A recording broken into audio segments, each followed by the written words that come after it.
Hi, my name is Miriam Gedwiser. I'm teaching right now in the July Collegiate Kollel and Institute here at Drisha, and I also teach in the June Kollel as well as during the year. This week's Parsha is Parashat Matot.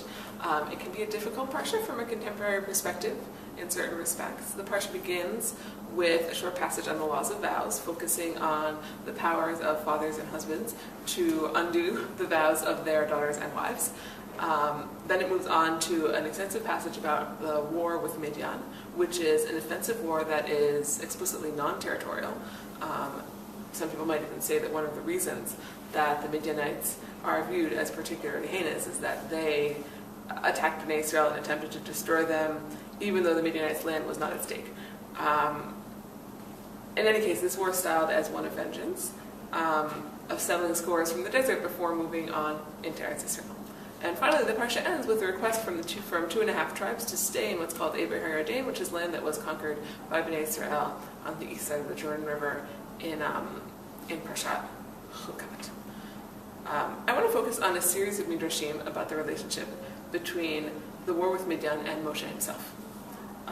The introduction to the passage about the war with Midian begins as follows in Numbers 31.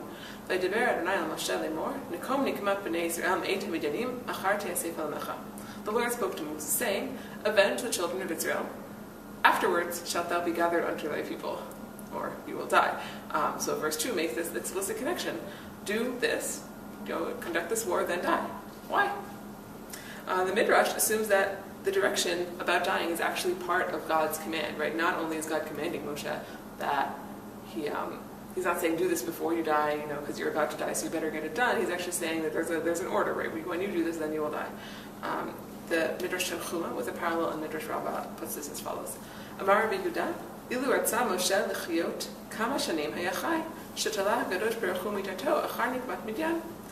Amar Moshe, bishvil she'achyeh e'akev nikmat Yisrael min hamidyanim miyad vaydaber Moshe el ha'am lemor. Rabbi Yehuda said, had Moshe wished to live for several years, he could have, because God made his death conditional after the revenge of Midian. Moshe said, in order for me to live, I will delay the vengeance of Israel from the Midianites. Immediately, Moshe gave them instructions and proceeded with the war. We might add that Moshe would likely not only be delaying not just this war, but also the Jews' entry into the land of Israel, because, first of all, as discussed, right, the war with Midian is not one of conquest, but of closing up sort of the business of the desert before moving into the land of Israel. And also because we know that Moshe himself was doomed to die in the desert, presumably before Bnei Israel proceeded. Not that they were going to leave him there and he was going to die, but as long as he was alive, they could not go forward. So what we have here is really a very poignant and tragic scene of Moshe carrying out his final mission as the leader of the Jewish people, knowing that it's his final mission, but placing his duty as a leader above his personal desires. A separate textual peculiarity prompts a related midrash. The Jews also know that after this battle, Moshe will die. They were not so eager to go to war at Moshe's command, and in fact they had to be coerced, hence the unusual passive verb in verse 6 of chapter 31, vayimasru. They were collected in describing the massing of the troops. While Moshe put his leadership role above his personal preferences, and he's implicitly praised for doing so, the Jews placed protecting Moshe above their own national preferences, or rights or something, and perhaps also are implicitly praised for doing so.